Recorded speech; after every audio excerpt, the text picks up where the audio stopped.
today we are privileged to have Daniel Hardwick with us. He is a success from Farmingdale. He's an alum. He is also a CEO of Fi Capital, and he is here today to tell us his story really informally. You all know I want you to ask all of your questions, and please don't hold back. I know we're getting the uncensored version here, so Always. we want to hear about your career path, the do's, the don'ts, how you prepare for every day, and anything else you can share to help them with their journey. Sure. Thank you. Thank you very much for having me, and thank you very much for putting this together, and thank you for you guys. You know, you're here voluntarily. So what does that show me? It shows me that you have a desire to succeed. You want to be successful in life, right? For me, I'm going to take it way back.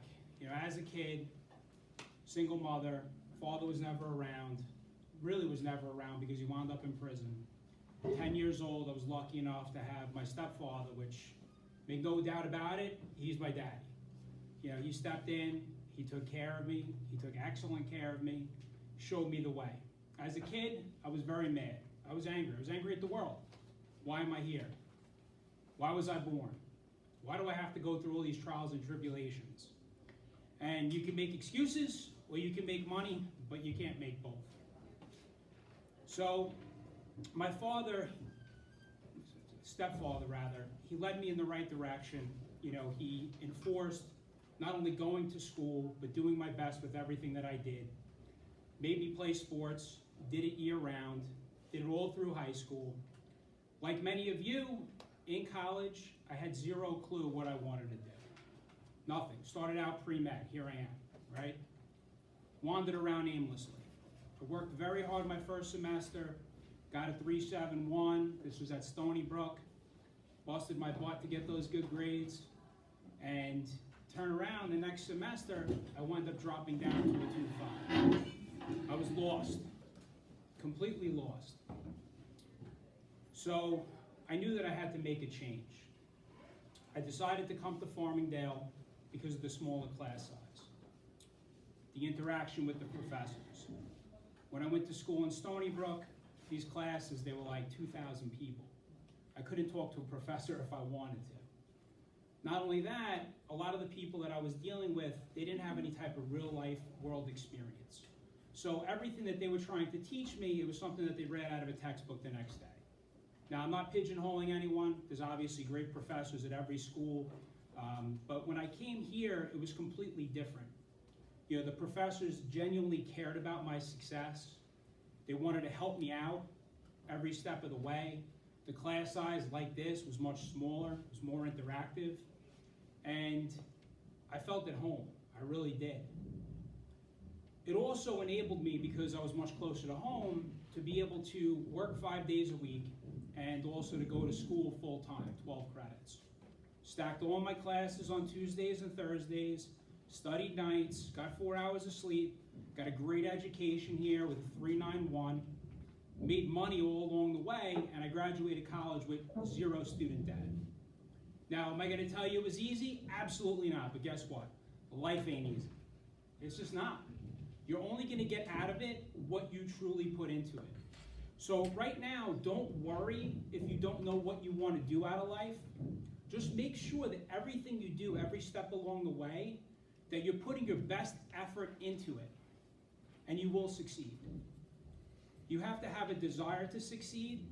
You have to have a desire to prove people wrong. All my life, I was told I was going to end up like my father, and I was going to end up in prison. That's what everybody said. Oh, you're no good. My desire was to prove them wrong and to succeed. So, I was very good at retail sales. I worked at a company called Circuit City. They're out of business now, and you guys probably even know who they are. I worked at Service Merchandise. They're out of business as well. And I worked for a company that is still around to this day called PC Richard.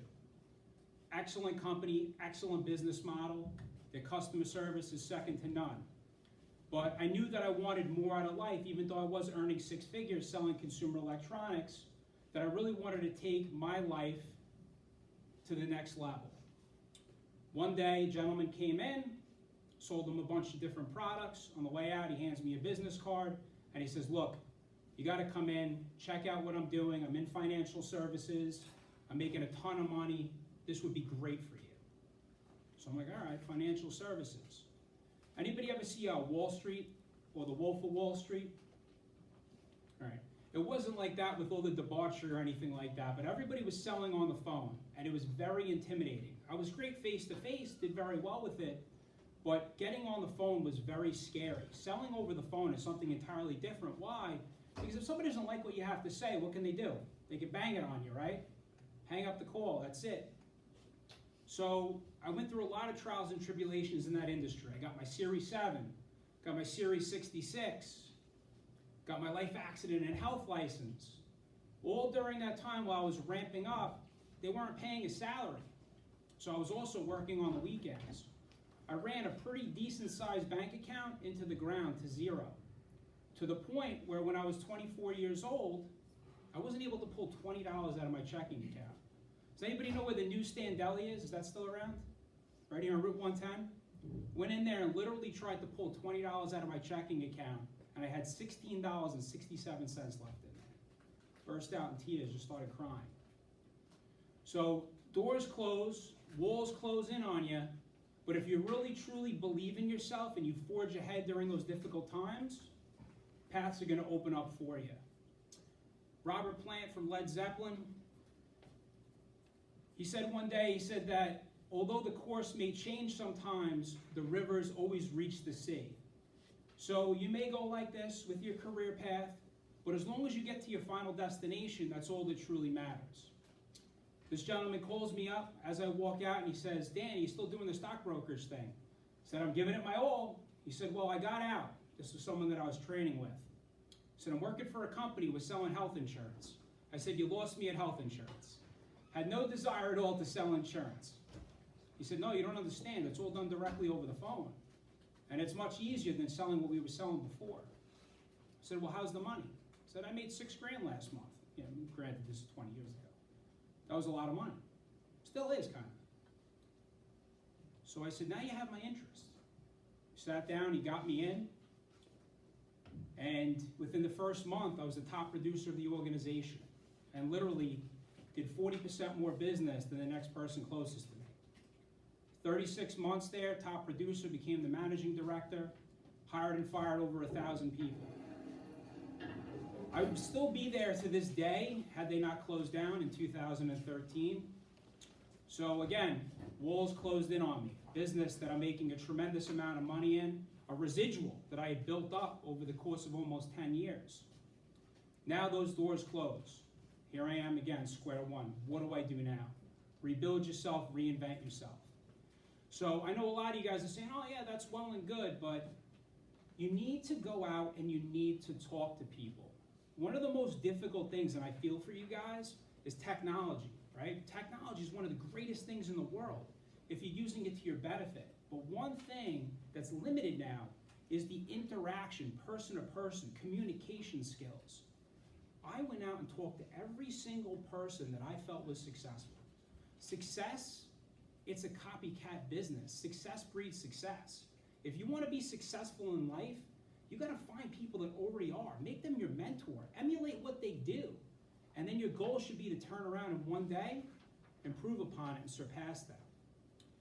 You know, my biggest mentors in life, you know, and it was synonymous across the board, every single one of them, and I had 3, 4, 5, 2 that were, you know, really just, you know, broke it down for me and always had my back with everything. But every single one of them said, "Don't thank me.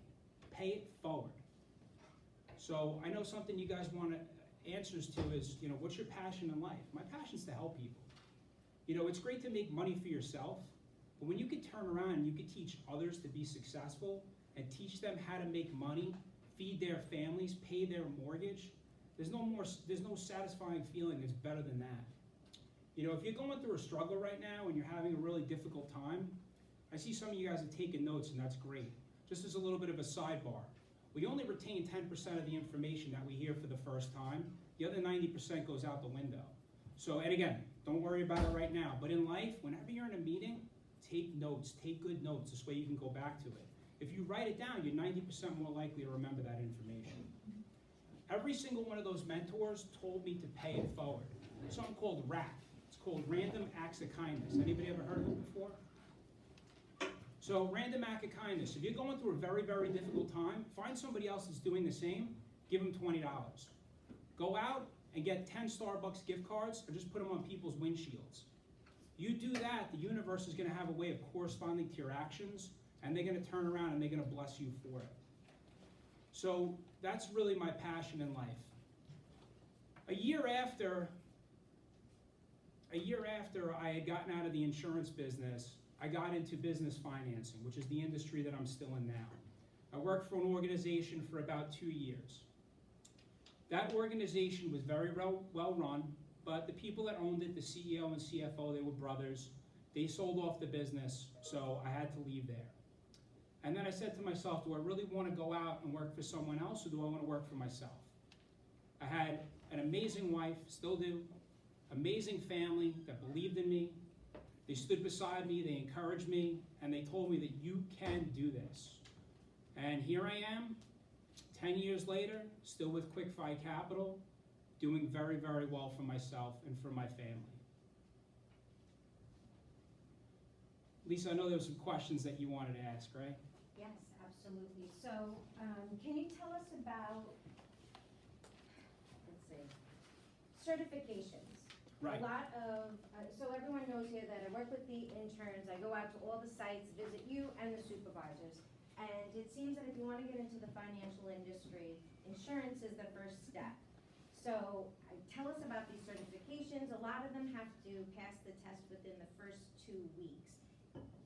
A lot of students are deterred by this. Do you think that they should go ahead? Is this really the first step and the only first step is to get into the insurance business? It's definitely not the first step. You can take that step, and I recommend that for many people. But your path is going to be your path. The one thing I know is this, that if you knock on enough doors, and what I mean by that is if you speak to enough people, doors are going to open for you. Almost, I would say 75–80% of the people that have their current jobs, they have that job because a friend or a colleague recommended them for it. So networking, in my opinion, is the most important thing that you can possibly do. You gotta talk to people, guys. One great thing about technology is there's a plethora of information that's out there now. So as long as you're not wasting your time on things that are polluting your mind and you're reading things that are educational that are going to benefit you, because remember, knowledge, it's the application of knowledge that you turn into power. With respect to financial services, if that's a path that you want to take, getting your life accident and health license, it's definitely the easiest one to get, in my opinion. You have to crunch it out. I know there's the Pose Institute that's over in Westbury. You could go in there yourself, sponsor yourself for the exam. You could take that exam, get that license. So that's one tool or one step up that you have over everyone else that's applying for the job. The downside, right, of getting into the insurance business is you're going to have to go after your friends. You're going to have to go after your family members to generate business, right? So that's one thing that I was always very apprehensive about. I never wanted to get my family involved. I just didn't. I didn't want to ask my friends or family for money, and I'm not speaking ill of anyone that does that. Like, you got to do what you got to do to survive, and I get that. But my biggest thing is that you need to find a firm or equip yourself with a firm that invests money in resources, right? So in sales, you're only as good as the leads that are set before you. And that brings us to our marketing niche at my organization. I look for the best quality candidates out there, self-starters, motivated, people that come in with a strong backbone, well-rounded people, and I give them the best leads you possibly can. My leads are actually leads that are qualified by a cold caller that come over directly to my representative. So has anybody ever done cold calling before by any chance? I recommend that everybody do it, at least for a couple of months, because it is going to build you up so strong you have no idea. It's one of the most hardest things to do is to ask people for money. Telemarketing is very, very difficult, but you'll be a better person for it, and you'll be much more successful having that experience, even if you don't plan on being in sales. Marketing and having good resources is one of the most important things in the world. So if you can get yourself into a firm where they're investing in marketing, they have a great online presence, their social media is on point. They have the Instagram and they have, Google, and they have YouTube, and they have everything like that, and the presence is good, the reputation's good, they're on Trustpilot. That type of organization, they care about their reputation, and reputation's everything. If you can get yourself into an organization like that, it's going to benefit you tremendously because you're getting much better quality leads. But again, don't sit home and do nothing. If it's all you can get, go out there and work. You're going to meet people.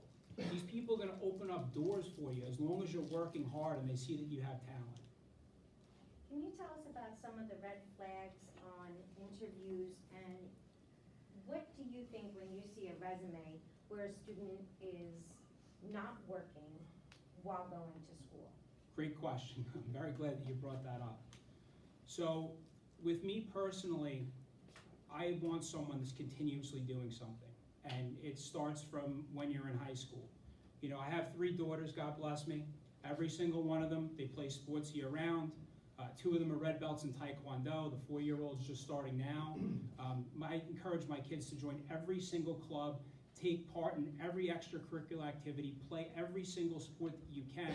Even if you don't wind up getting a scholarship to a top 10 school, the bottom line is that your employer is going to see, hey, this person not only did well in school, but they also participated in extracurricular activities. This shows me that this person's motivated. So that's something I always look for. Scholar athletes, they always wind up being my best salespeople. They are, because they're competitive, right? They understand the concept of teamwork. They don't just care about themselves, they care about the overall organization. The biggest red flag for me when someone comes in is when they're only focused on themselves. What's the comp? How much vacation time do I get? What's the salary? This and that. That's stuff that you shouldn't be doing. What every employer cares about is value add, right? Yeah, we may be sitting there thinking in our head, what's in it for me, right? With them. But the bottom line is the employer doesn't care about what you want. They want to know how you're going to contribute to the organization, especially in times when unemployment starts to trickle up. And there's a lot of candidates that are out there. You're always going to go through economic cycles. But if you come in, you know the website, you know all the information about the organization inside and out, you can go into that meeting and politely and professionally tell them, this is what I can do to help your organization. Can you tell us what your day looks like? From the minute you get up and brush your teeth till the minute you put your head on the pillow at night. All right, so one of the hardest things to do in the world, and I just started doing this over the last couple of months. Number 1, do not touch your phone when you wake up. Now, I can guarantee every single person in this room, except for maybe 1 or 2, the first thing they do is grab their phone, right? Be honest, right? Everybody grabs their phone. Now, I would say you probably have a 50-50 chance that what you look at first is going to be good. Because half the time, it's something that's going to put you in a bad mood. And guess what? It's just going to expand from there. And it's going to get perpetually worse. So don't touch your phone when you wake up. If you have to, turn your phone off at night. Hide your phone. Don't look at it. The first thing that you do when you wake up, and first thing I do is I make my bed. But while I'm making my bed, what I do is I give thanks. I just talk about 5 things that I'm thankful for. For those of you that are writing stuff down, 5 things. Put that down right now. 5 things that you're thankful for in life. And it could be anything. It could be a brother, it could be a sister, it could be a father, it could be a dog, it could be a mother, it could be a car, it could be a house, it could be a cat. Just 5 things that you're thankful for. If you think about 5 things that you're thankful for every morning, you're starting out your morning in thanks, and you're putting yourself in the right mindset. Now, the bed making thing, I never really cared about that until, I saw a video one day, and it was commencement speech, and it just hit me. Make that bed when you wake up. Because once you make that bed, you look at it, and you say, wow, I have a sense of accomplishment right now. I just made my bed, it looks beautiful, and when I come home, I got something nice to lay in. I'm going to take a step back for a minute, though, because every day starts the day before. Prior preparation prevents poor performance. Plan your work, work your plan. If you fail to plan to fail. So the day before, when I leave work each day, I actually write down every single thing that I'm going to do the following day. This way I could come in and I know which tasks are most important. My goal is to get all the important stuff done by 12 o'clock, because everything after 12 is just a bonus at that point. And if you do that and you focus on the most important tasks, you're going to get those done, and you're going to get them done quickly. Abraham Lincoln was asked, if you had 9 hours to chop down a tree, how would you spend it? And he said he'd spend the first 8 sharpening my axe. You got to work smarter, not harder. So, after that, I take the dog for a walk. One of the greatest things you can do, guys, if you can manage your time effectively and you have somebody to help you out a little bit, get an animal to take care of. When you're taking care of an animal, you're training an animal, you're taking an animal for a walk, there's something you can't look at. It's called your phone. Get outside, get exercise. Even if it's snowing out, bundle up, take your dog, go for a walk. So I get a 2 mile to 2.5 mile walk in every day. Then I shoot over to the gym. I train for anywhere between a half hour to 45 minutes, whatever I can do. Come home, take care of the kids, get them off on their way. The middle one is involved in a lot of extracurricular activities, so I got to get her to school pretty early. After that, make a nice protein shake, all organic fruits and vegetables, and vegetable protein, little collagen. Shower up, off to work. And then grind it out all day long. Perform those tasks from the day before that I wrote down. When I come home, which is usually around 7:30, after the kids' activities, I'm always picking them up from soccer or taekwondo or lacrosse. Then it's family time. When we sit down as a family, we don't allow any technology at the table. My kids are always trying to look at iPads. They're always trying to have the AirPods. Don't allow it. Communication is key, guys. There's an expression and it lingers. Like the days, they seem very long sometimes, right? But the years, they're short. And they pass you by very, very quickly. And for those of us that are a little bit older, we know that the older we get, the faster these years seem to go. So it's very important that you push the technology aside and you give your undivided attention to your kids if and when you have them. Focus on them, because those relationships are so important. Friends come, friends go, jobs come, jobs go. But at the end of the day, all you can really rely on and count on is family. So the rest of the night is spent, literally just communicating with family effectively. And, I usually get to bed around 10:30, wake up at 5, and then it's just rinse and repeat. Can you describe 2 financial tasks that you do at work every day? Sure. So I don't trust anyone to take care of the books, so I do. I budget not only myself personally, I take care of my father, I take care of my wife, I also take care of 3 different organizations, and I do all the accounting. I run my own P&L and balance sheet, and I do that on a quarterly basis. I also do it on a monthly basis, and I take care of those numbers. Also, being in finance, I love math. Math and accounting, that was my expertise, and that's what I love the most. So I truly enjoy it. When it comes to budgeting, planning, finances, even before you get into a successful career or any career at that, it's very important that you look at your own personal finances. Besides the Federal Reserve and interest rates, does anybody know what causes a stock to go up? Besides supply and demand. When more people are interested in something. Correct. And why would they be interested? Because they see the product as unique and effective. Correct. So those are all excellent answers. So one of the biggest things also that goes hand in hand with what this gentleman just said is earnings, right? So you have earnings, you have the bottom line. Any organization where their expenses exceed their overall revenue, the company is in the red. So it's very important on a personal end that you manage your expenses, and you do that on a monthly basis. So, I'll break out an Excel sheet, or you could run QuickBooks on yourself and look at, hey, how much money did I bring in this month? This is what I spent money on. So your goal should be to save as much as you can. I literally save 80% of my income on a monthly basis, and I know that sounds crazy. The more that you make, obviously, the more you can save as long as you keep your expenses constant. But, and this is something that's very important that I wanted to bring up to you guys.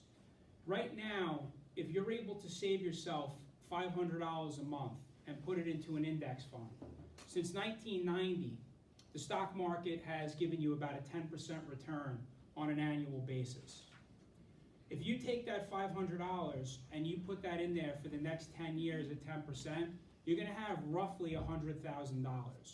If you turn around and you do that for 20 years, the same $500 a month with compound interest, you're going to wind up having almost $340,000. By 30, right, 30 years, you're going to wind up having $750,000. Then if you leave it in there for another 10 years, which is 40, you have over $2 million. So I said to myself, and I wish somebody taught me this when I was younger, because I didn't start saving until I was in my late 20s, but you gotta put money into the S&P and just save on a monthly basis. Because, I mean, look, you can work until you're 65, you can work until you're 70. I'm gonna work until I can't work anymore, but that's because I want to. You don't wanna work because you have to. So again, prior preparation prevents poor performance. Make sure that you start saving your money on a monthly basis. So I do forecasting, I do budgeting, I run my own P&L, I run my own balance sheet. What gets measured gets improved. So you need to focus on your financials and then make sure that you're operating in the green. You know, if for some reason, you know, revenue comes in light, then you need to find something to cut. You need to bring down your expenses to keep yourself in the green. Can you describe the most important services you offer your clients through QuickFi? Yes, absolutely. So for business owners, we're able to offer them lines of credit.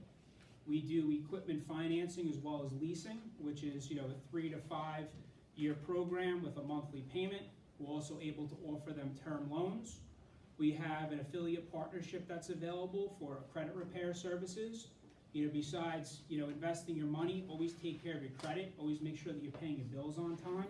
Try not to take on any debt at all whatsoever unless it's a mortgage, because at the end of the day, when you pay off that mortgage, you do have something. Those are the services that we pretty much offer. What would you say is the most effective marketing tool for you to acquire more clients today? What do you use most?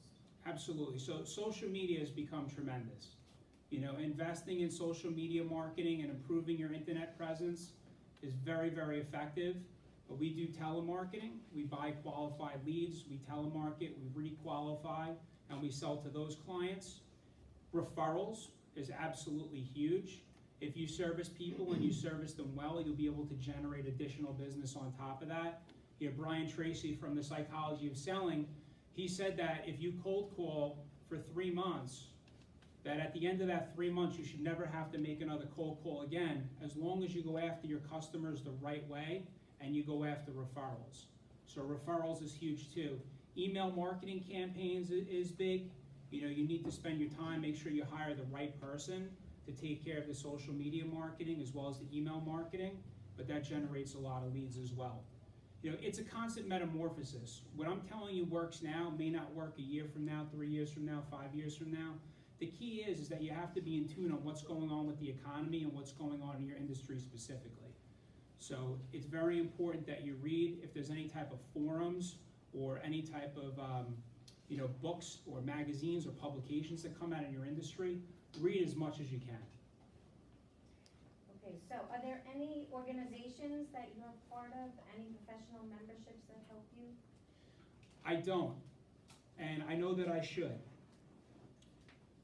What I do is I go back to my mentors and I meet with them, you know, on a monthly basis. We will go out, we'll have a steak, a couple glasses of wine, maybe a scotch or two, and what we do is we just talk about business. It's very important that you surround yourself with the right people in life. Everybody, whether you want to or not, they become a byproduct of their environment. So you can't soar with the eagles if you're hanging out with the turkeys, and you need to make sure that the people that you're surrounding yourself with are making you a better person, and that the people, you're making them better people as well. I have to say it was challenging to meet with you initially. There's always an initial meeting before you bring a presenter in, and it was challenging to set up that meeting with you. You were very busy.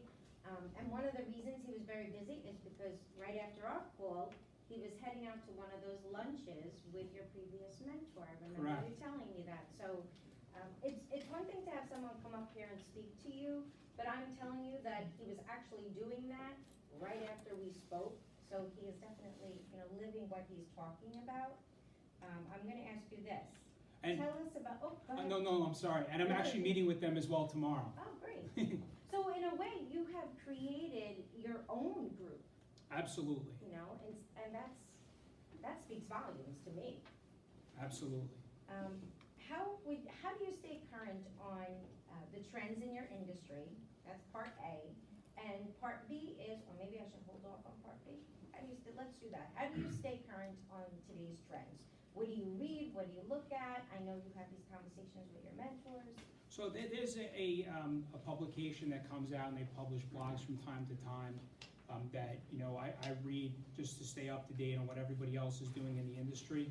I try to march to the beat of my own drum. The bottom line is that you want to be a leader in life. You don't want to be a follower, because if you do what everybody else does, you get what everybody else has. If you want more, you must do more and do it in a different way. So what I try to do is I try to be innovative. What I like to do is I like to listen to my salespeople on the phone. I like to listen to their approach, and I get on the phone from time to time. I don't just tell people what to do, I show them how to do it. I lead by example, and that's what a real leader does. So I will get on the phone, and then all of a sudden I'll say, you know what? I don't like the way that this sales presentation was that I wrote personally. I'm going to fix this. What do you think about this? And then I'll get the salespeople's input. One of the biggest reasons why I started my own organization, I did not expect it to grow into what it is today. The reason why I did it is because besides a couple of mentors I had along the way, I worked for 4 or 5 companies where it was toxic. Like, everybody that was around me was just negative, and they did not lead by example. They didn't know what positive reinforcement was. Everything was negative feedback. And I was a self-motivated person, so somebody putting a whip at my back on a daily basis, when I know that I'm giving it my all it was counterproductive. So this organization actually started because I didn't want to repeat the mistakes of everything that I was exposed to during life. Part 2, what changes do you see in the industry over the past 5 years? So this artificial intelligence is already starting to take shape. You have to adapt with the times. The bottom line is that as a salesperson, I truly feel that you're going to have a leg up on artificial intelligence being in sales. And again, you could disagree with me. It's a controversial issue. But artificial intelligence is there, and it has a lot to do right now with rising interest rates. A rising interest rate environment is not conducive for companies that are growing and expanding unless you're cash dense, which thank God that we are. So what we have seen is that a lot of banks are blowing up. You guys heard about Silicon Valley. They went out, a lot of these banks that had high exposure to longer term bonds at lower interest rates and weren't able to pull their money out. They had a run, and you've had 4 or 5 banks that have gone under. In my opinion, there's going to be a lot more regional banks. When the tide rolls out, so to speak, in the words of Warren Buffett, you find out who's been swimming naked.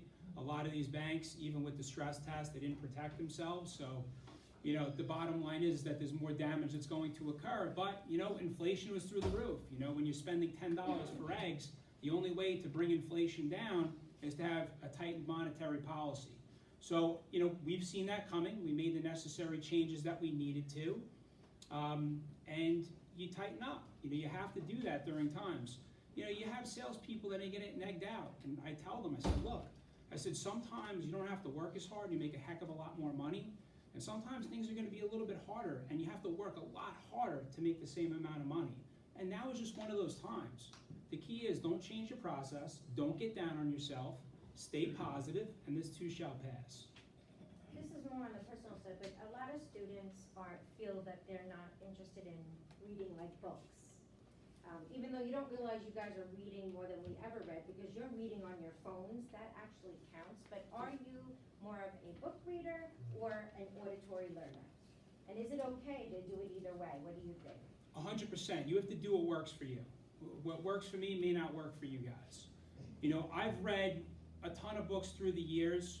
The 4 that were mentioned in the article, there's maybe 1 more, and that's it. And I just go back to them and I read those over and over and over again. I do have ADD, but I'm able to focus on those books because I like what I'm reading, so that helps me to retain the information. So as of recently, and after speaking to you and Kimberly, I started listening to some podcasts, and I realized, I'm able to focus on these podcasts if I only pay attention to what the person's saying. So I've actually been listening to them while I'm walking the dog, while I'm on the treadmill, while I'm lifting weights, and I'd be able to retain the information so much better. So again, you have to do what works for you, but like I said previously, you have to acquire knowledge, and then you have to apply that knowledge. The application of that knowledge you acquire, it's power. You know, you're growing or you're dying. There's no third direction. The choice is up to you. And I mean that, you know, from a business perspective. You know, Darwin had said that it's not the strongest of species and it's not the smartest, but it's the one that adapts to change most readily. Right? Nothing's ever going to be the same. It just is what it is. The key is that you have to adapt and change, and you need to be able to do that and say, hey, I was wrong here, let me fix this and let me move forward. But with respect to acquiring knowledge, I love getting knowledge firsthand. You know, I'll go and I'll just sit at the bar with my wife and I'll just start up a conversation with anyone. And I listen to what they say. And I may only take one thing out of the conversation, but you learn something new every day. So be open-minded, talk to everyone. You know, just make eye contact. You don't even have to talk about yourself, just ask questions. You know, everybody doesn't care what you have to say, they just want to talk about themselves, which is fine. Ask open-ended questions. If you do that, and then compliment them, but mean what you say. You know, if you like someone's shoes, tell them. If they have beautiful eyes, tell them. If you like the dress that they're wearing or the jacket that they have on, compliment them on that. Not only are they going to be open to speaking to you, but guess what? You just made their day. You just made their day. My daughter made my day today. She hasn't seen me have a jacket on in a long time. She goes, runs out and puts on one of her little dresses, and she puts on one of those things on her head. She comes out, she says, take me to the dance. You know, so I mean, that melted my heart. That made my day, right? So it was just a little compliment from my daughter. But if you compliment people, guys, people are going to open up and they're going to want to talk to you. What does training look like on for an entry-level employee in your company? So with training, it can last a couple of weeks. It can last a couple of months. If it goes on beyond a couple of months, it's just not going to work. So with training, you come in, you know, it's training pay. You're earning a little bit of commission on each deal that you wind up closing. You'll get set up with a mentor. That mentor will walk you through the process. They will teach you, I will teach you. Upper level management will teach you what you need to do to succeed. As you start closing more and more deals and become more and more independent, your commission rate goes up. So this isn't an organization where you're going to come in, you're going to make 40 to 60,000, you're stuck there for the rest of your life. My salespeople, the worst guy, he makes $85,000 a year. The best representative is making $240,000 a year. You know, you're only going to get out of it what you put into it. So could that take 3 months? No, it's probably going to take you a year to get to that level, but you have to grind it out. You know, sales is not for everybody, and that's okay. You know, you have to have a very strong backbone. You need to be relentless. But I knew for me, with sales, I knew that I was good at it. I knew there was the only way that I was going to get to the income level that I needed to get to or wanted to get to prove everyone wrong. Some students, we have some opportunities here that you would work only on commission. Post-graduation, I'm talking, after you've done an internship, some students have gotten these offers. Should they be afraid of working only on commission?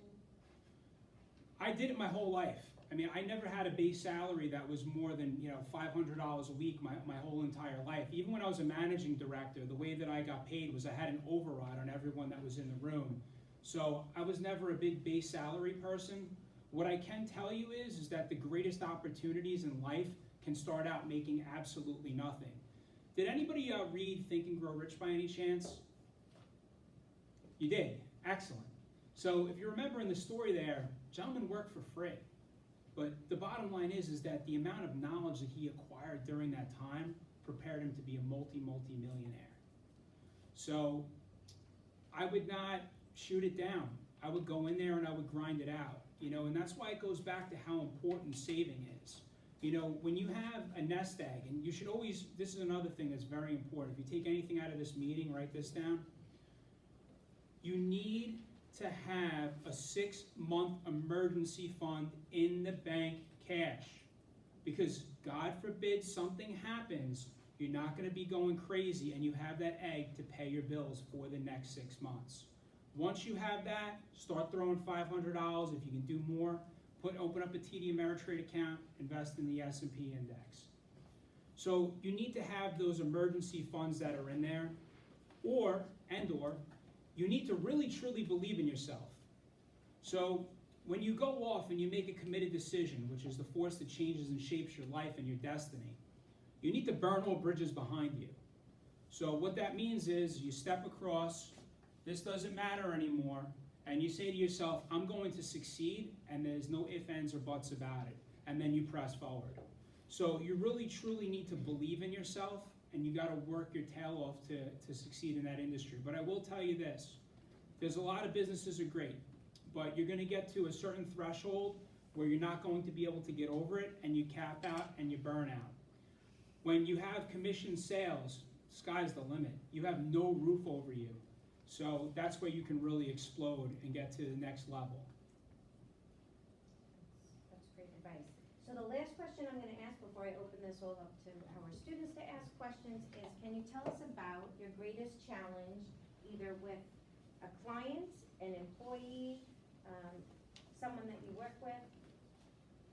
How did you deal with that challenge? All right, so I mean, one that comes to mind here, you know, when we had coronavirus occurred, obviously that was very difficult for everyone. It was very difficult for many businesses. So for us personally, the lenders that we were dealing with, and internally, we obviously were not able to finance businesses that were closed. It's a bad investment, right? So we had very tightened monetary policy at that point. So that's when we started branching off into different products that we could cross-sell. This way we were still able to stabilize our income. We did not fire anyone, we did not lay anyone off, and we did not take any PPP money or disaster relief money. And I'm not saying anything bad about anybody that did. A lot of companies had to. So we pressed forward during that time, and we were able to ramp up our marketing efforts by literally starting our own call centers across the world. We were able to decrease our lead expenses by 80%, which is tremendous because marketing and sales is your most expensive expense. So we wound up decreasing those expenses, and then time passed, and we were able to wind up better off than we were before we started. How about personality conflicts? How do you deal with that? Well, I'm interviewing everybody that walks through that door. So usually if there's some sort of personality conflict, it's going to end before the opportunity even starts, because I ask a lot of questions over the phone before I even sit down, because money's not your most valuable asset, guys. It's time. Don't ever waste your time. It's a 24-hour clock. It's how you choose to spend it. So I'm firing away 5 or 6 questions on the phone when someone calls about the opportunity, and I'm weeding out 80% of the people immediately. When people come in, I'm going to ask a lot of questions too. So I'm usually able to, isolate what those potential problems might be immediately. However, you're not always going to see eye to eye with people. And I've focused on doing twice as much listening and less talking, and hearing out what the person has to say, which is the most important part. A lot of times when someone gets upset, it's not what you're arguing about or what just transpired that's bothering that person. It could be because someone in their family is sick, or they're going through a medical hardship, or they're having a problem paying the bill, or they're having some other problem that's going on in their life. They say that everybody that you come into contact with on a daily basis is dealing with a problem you know nothing about, right? So, you have to be understanding about that, and that's why it's a good idea to ask open-ended questions, get feedback, and then come to a resolution. How about the term oversharing? When do you find an employee overshares and causes a problem for themselves? I never correct people in public and in front of others. It's very important that, I'll kind of walk away from the situation unless, it's a big issue. And I'll just quickly call them and say, hey, just meet me in the hallway real quick, or, come into my office in a half hour so nobody really notices. And then I'll just say, listen, I said, it's okay, but just don't let this ever happen again. It's not something that needs to be here. It's controversial.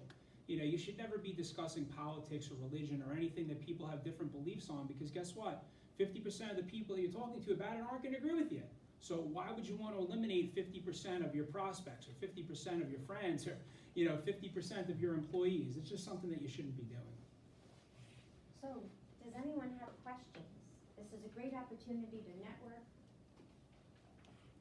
Otherwise, I'm shooting out more questions. What's a good podcast recommendation? Very good. I've been listening to Monday Morning Motivation. And you have Spotify? Yeah. I've been using Spotify a lot, and I'll type in motivation, and I'll just see what comes in, and I'll just, boom, just play it, listen to it. This morning I was listening to Denzel Washington's commencement speech. Freaking awesome. Fire. Really good. Like a lot of people don't know, I mean, this guy failed so many times before he finally became successful. And just one real quick thing. So he was in a beauty salon one day, and this woman was staring at him, and he started to become uncomfortable. He said, why is this woman staring at me? And she looked at him and said, I have a prophecy for you. One day, you're going to be speaking to people all around the world. And literally, just what she said completely changed his life. Look at who he is today. Freaking amazing. But yeah, great question. I go onto Spotify, just type in motivation, whatever comes up, I'll listen to it. Matthew McConaughey, he's got some good stuff that's on there. Zig Ziglar is great.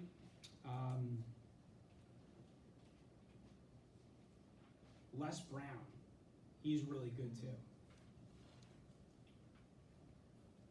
Anyone else got questions? Do your salesmen start off with the cold calling script? You know, something to read off for responses, rebuttals, and all that? So we do have a sales presentation that we have, which is a script. You know, with respect to a script, reading a script's never going to work. So obviously what you need to do is you need to learn it, you need to memorize it, you need to understand it, and then you need to perform it. Sales is a performance. Sales is an exchange of enthusiasm. I have what you want, now let's go. So if you're not excited about the product or service that you're marketing, the consumer's not going to be excited about it either. And it's very difficult to have enthusiasm or conviction in what you're selling if you're reading off of a sheet of paper. So what we usually do is we'll bring people in, you know, you go through the interview process, we all decide to move forward, you'll come in, you'll have a script, we'll let you practice a script, you'll listen to people, you'll listen to calls, and you keep listening to those calls over and over and over again, and then eventually, when you listen to something, you know, 100 times, you're gonna know it, just like your favorite song. Believe it or not, I was in danger of getting a C in a class here, and guess what that class was? Yeah. Public speaking. I was deathly afraid of public speaking. So I bombed a whole bunch of presentations. My teacher says, you're gonna get a C in this class. I said, I can't. I said, I have almost a perfect GPA. She said, well, then you better do something about it. I said, well, what can I do? She said, well, the final's coming up. She said, you need to ace that. If you ace that, I'll give you an ace in the class. So I said, all right, this is what I did. I'm really dating myself now. I had this little thing called a micro cassette recorder with a little tape in it. And I literally said the presentation into this micro cassette recorder, and I listened to it for 2 weeks straight, over and over and over again. Ace the speech, ace the final. Professor Mansell? Yeah, my name is Dr. Tesfa. I am the instructor here, entrepreneurship. Very nice to meet you. Thank you, yes, of course, I will invite you. Oh, thank you. I want you to tell my students this kind of, motivation as well as determination. Therefore, I think I am also telling there are now almost 3 entrepreneurship courses, and he was talking something that we usually talk in class as well, but it is good that you successfully progressing very well. Now Thank I you. have 2 questions. Sure. Probably can share your experience. One is time management. Sure. Time is very important for an Yes. entrepreneur and for you, Therefore, how you manage your time. Because we have only 168 hours a week. Right. We don't have any more. Right. Therefore, how can you manage your time? Why? Because successful entrepreneurs, there was a research for 180 people, and then they were asked, what's the source of your success, extraordinary success? They say time management. Yes. You're Therefore, you 100% can right. share that one. Second one is knowledge has life cycle. It means life cycle means, knowledge is born and then used and then phased out and then replaced by another one. Sure. Therefore, what you learn here, usually I tell to my students, what you learn here is just starting, opening the door. Learning, continuous learning. Yes. Continuous effort is very necessary. Therefore, share with them your experience in this way. Thank you. 100%. Thank you for the questions. With respect to time, again, you need to go back and prepare for the following day or the night before. You got to sit down and you need to know this is what I'm going to do. I'm very strategic, and in terms of my planning every day, I know like I have to be up by 5. I have to walk the dog until this time. I have to be at the gym by this time. I have to leave here to do this for my children and get them to where they need to be by this time. I need to be in by this time. So, knowing that I was coming here today, I was 40 minutes early because I did everything that I had to do. I woke up at 5, did everything that I had to do, and then here I am. You have to prepare the day before. It's so important. Sun Tzu, in The Art of War, he says that 90% of battles are fought and won before you set foot on the battlefield. So if you want to win those battles, you got to win them in your mind. How do you win them in your mind? You have to prepare in advance. So, I'm sorry, with respect to the life cycle, can you just repeat the question one more time? Many students, what I observed, they take a course or, they graduate, and then they assume that it is the end. But, knowledge has life cycle, meaning that it continues to, For Right. example, what I learned 20 years ago is no more now, it's obsolete. I need to learn more, Sure. the future. Therefore, and you said it at the beginning that learning is a continuous process. 100%. I could not It's a agree more. continuous personal development. Therefore, can you share with the students about this? Yes, 100%. Again, you're growing or you're dying, there's no third direction. You need to be on a quest for knowledge. They say that, the second you realize that you know nothing is the second you gain everything. It really, truly is. So, you got to sit down there and read and watch what you're reading. You may not agree with everything, but you'll be able to pull one morsel of information out of that. I'm constantly, I've worked on, the only social media that I'm really on, and I would say that I probably spend a half hour to an hour on it a day, after the kids go to sleep or if I'm on the treadmill and I'm bored, I will read a lot of blogs that people put out, people that are successful. If you go on Twitter, you'll find, a bunch of different CEOs and people that, run successful organizations, they run Substacks, they run blogs, and there's so much information that's out there. And then if there's something that's really good, when I get to work after I finish everything that I had to do for the day, I'll reread it and I'll write the stuff down. Since I graduated high school, I've always carried around one of these Mead composition books. I've always had it in my bag, and I've gone through probably 20 or 30 of these through the years. But every resourceful piece of information that I acquire, I write it down because I don't want to forget it. Also too, guys, goals are very important. With my children, I told them before I went to work on Monday, because they're off this week, and I didn't want them to just sit around and play on their iPads all day long. Make sure that you go outside. But another thing that I want you to do is I want you to write down 5 goals that I want you to attain, that you want to attain by the time you're 18 years old. Then another 5 goals that you want to attain by the time you're 22, and another 5 goals that you want to attain by the time you're 30. And I made it into a competition. The winner gets $20 out of the 2 of them. If they both do it, they get $10 each.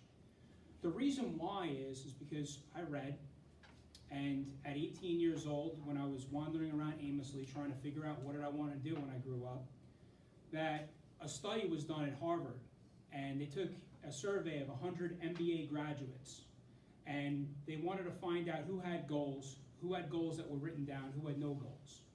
So 83 students had 0 goals. They just, I'm graduating from Harvard, got my MBA, and I'll figure it out. Then you had another 14% or 14 people that they had goals. They were able to recite some of them. Maybe a couple of them took a little bit of time for them to get out of their mouths. And then you had a small percentage, which was only 3%. That 3% of people had well-defined goals that were written down. They were able to produce them and show them. They went back to this group from 1980, and the group in that 3% that had well-defined goals that were written out on paper, they were earning on average 10 times more than the other two groups combined. So that stuck with me.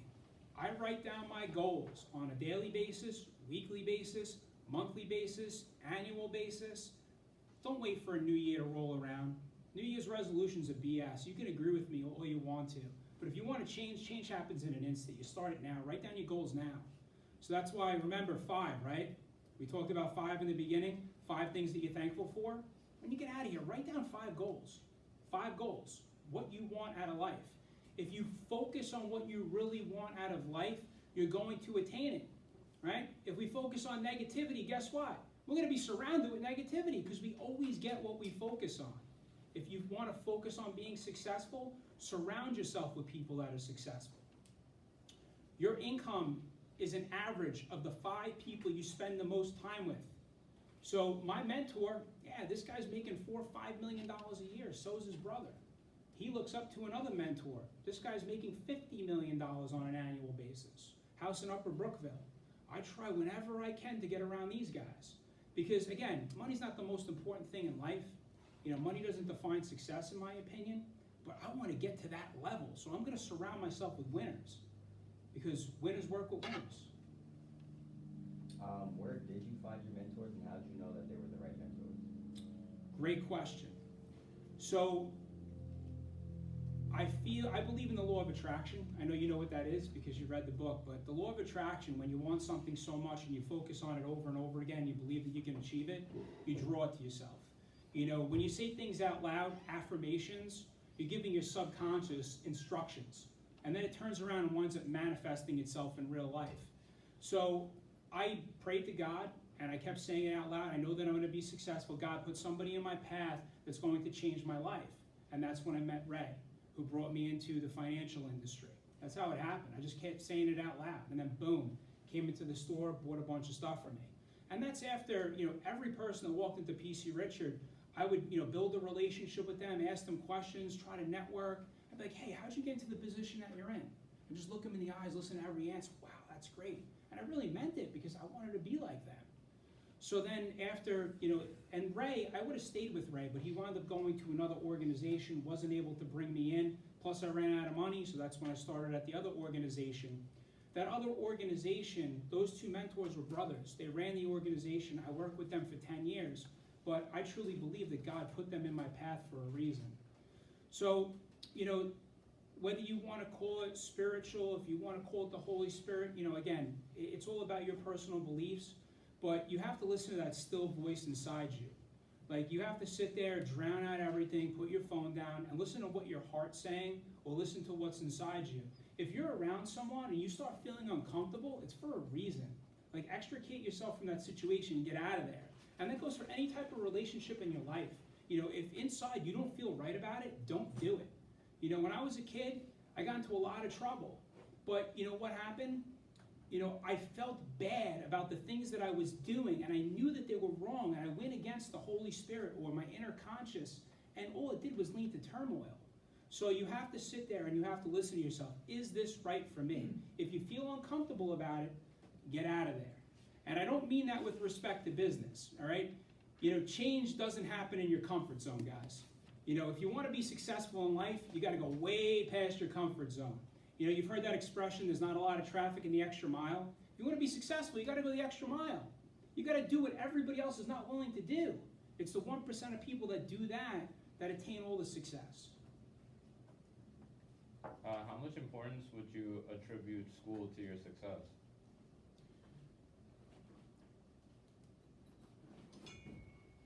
That's a great question. You stumped me. So I would say that the knowledge that I acquired in college, particularly here, and from a couple of select teachers, you know, in high school, contributed to about 10 to 20% of my success. You know, the other 80% was the desire to be successful. I just knew that I wanted to prove everyone wrong, and I wanted to make my parents and my grandparents proud of me. Do you think you can do one without the other? Do you need that 10 to 20%?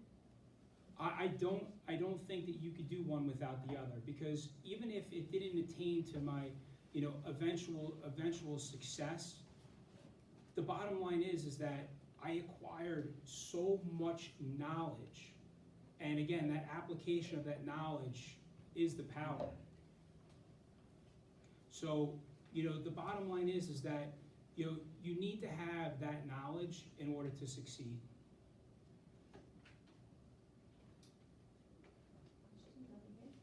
Go ahead, you go first. First of all, I just want to say thank you for speaking with us today. I think you're a phenomenal speaker, and I envy your ability to come up in front of a crowd and do public speaking. So thank you for that, first of all. Second of all, for somebody who wants to be an entrepreneur and doesn't want a typical 9-to-5 job, what kind of advice or what path do you think they should take to kind of get to that point in their life where they can kind of be their own boss and kind of work for a company that they created themselves? So nobody ever got rich working 9 to 5 is the bottom line. So, you need to be able to put in that extra time. Being an entrepreneur, I wasn't someone that just came up with, original ideas. I found something that was working, and I was able to run with it and see where there was, economic trends that were going to work into my favor. So the one thing I could tell you is that if there's something that you're really, truly passionate about, go after it and don't quit. And do everything that you possibly can with integrity and professionalism to get to that end result that you desire. The one thing that I will tell you, back to what your question was, school aside, if I failed in sales, I was completely screwed. And I want everybody to know that. So I didn't know if I was going to be successful in phone sales when I left here. But if God forbid that didn't work out, I didn't become a CEO of an organization, guess what? I had a degree. And that's important. I wouldn't change that for anything. My brother went back to school here because I made him. I said, you are not leaving that school without that degree. Kimberly, right? And then guess what? My wife also graduated from here as well. And she was military. We already had 1 child, 2 children, and she came back and she finished. You're out of your mind if you don't get a college degree. And my 3 children will get college degrees as well. So again, don't misconstrue what I said. I had a very bad experience in Stony Brook, and I'm not speaking ill of them. It was a bad for me. I had some bad experiences with a lot of teachers when I was in high school. The experience that I had here was tremendous. So again, it didn't impact my sales whether I was here or not, but my holistic understanding of the way that finance works, my holistic understanding of the way that business works, a marketing plan, a business plan. Guess what? I wrote all those things out for the business, right? If I didn't know how to do those things because of my knowledge that I acquired here, would I have attained that success? No. So you know what? I changed my answer to 50-50. Because if you don't know how to balance a budget, guess what? You could be underwater. And I never would have known that if I didn't take the classes that I did here. We have one more question here. I know you said math and accounting was like one of your strong subjects. Yes. I know for me, and as well as probably others, it's really my weakness. But someone who isn't as good at math and accounting, will they still be able to do as well in life as you did without being as good at it? 100%. 100%. My wife owns her own business as well. She's terrible at math. Just is what it is. We complement each other very well. Teresa can read an article, that's literally, I would say 20 pages. She could bang it out like that. Where with me, I'm reading the first line over and over and over again because I'm not interested. And then not only that, she could take everything that she just read and she could recite it verbatim. Right? Everybody has their strong suit. There's a lot of things that I'm not good at. Whatever you're good at, exploit those resources into the servicing of others, and you will be successful. And believe in yourself. You're going to do well. Daniel, first of all, thanks for doing this. Thank you for having me. I'm Marty Felice. I actually teach professional sales here at Farm District College. Oh, wow. After I did 30 years in the industry, now I teach. So now the students have that opportunity. Hey, just tell me from the street, as you were going through the ranks, what were some of the the most difficult skills you had to learn? Was it closing? Was it overcoming an objection? Was it positioning yourself in the beginning of the call? Talk a little bit to the folks about that. Excellent questions. You know, the first 9 months that I was on the phone, I was absolutely terrible. And I was scared. Literally, like, I felt like I was gonna vomit 24/7. But I fought through it. I had a fear of rejection. You know, because I was so used to selling face to face where, you know, I could look someone in the eye, I could ask questions. You know, I used to be handsome when I was younger, I could shake somebody's hand. You know, but then when you get on the phone, it's like somebody could just hang up on you in 2 seconds. So you have to build up yourself from the inside and not be afraid of rejection. There's another book, which I took one thing out of it, but it was a great book. It's called Go for No. Every time that you ask someone to buy, you have nothing to lose and you have everything to gain. If they hang up on you, who cares? Just move on. And that really hit me, and I'm like, all right, I'm not gonna be afraid anymore. I'm not gonna be afraid. And then all of a sudden, when I got over that fear, I closed the deal on a Friday afternoon at 3 o'clock when nobody else was in the office. I asked somebody to buy, and I didn't even get an objection. I was sounded so good on the phone, I was so confident. And that's when the light bulb went off and I said, yeah, you know what, I can do this, all right. But it was definitely the fear of rejection. You gotta get over that. You're gonna have to hear 10,000 no's before you start getting to yeses, and it's okay, it's all right. No means one thing, not yet. You know what Jim Rohn said? So what does no mean to a little child? Absolutely nothing. So you gotta brush by that. We have another question in the corner. Yeah, I have a, so you talk about cold calling, and that was an obstacle that you had to overcome, right? So in today's world, and you know, with social media, and it's just a different time, and the way you reach potential, you know, customers and clients, what would you say cold calling still, as an obstacle to overcome, is still as relevant, or would there be some other, you know, thing that you would do to try to reach, you know, customers, that might be more relevant in our current environment? The biggest concentration of wealth right now is still with baby boomers. A lot of them are still working, a lot of them are very successful, a lot of them have a lot of money, a lot of them are, you know, millennials, if you will, right? And then a lot of them are Generation Xers. You have a huge subsection of people that are still using the phone, right? So you're right, things are going to change through the years, and that's the reason why we started building out our social media platforms and working on email marketing campaigns, which are very important things. But you know, we run, I would say right now, 90% of our business comes from cold calling. And it's not really cold calling because yes, people have gone online, they filled out a form expressing interest in, you know, the services that companies like ours are able to offer. So are we exactly cold calling? No, we have someone that owns it, we know that they own a business, we know that their revenue and their credit score makes them qualify for some sort of financing, so we're reaching out. So I guess we could say it's targeted warm marketing over the phone, would be a better phrase. Our next class is about to begin, and as much as I hate to end this presentation, and I hope you will come back at another time, Absolutely. trying to commit you before you even leave.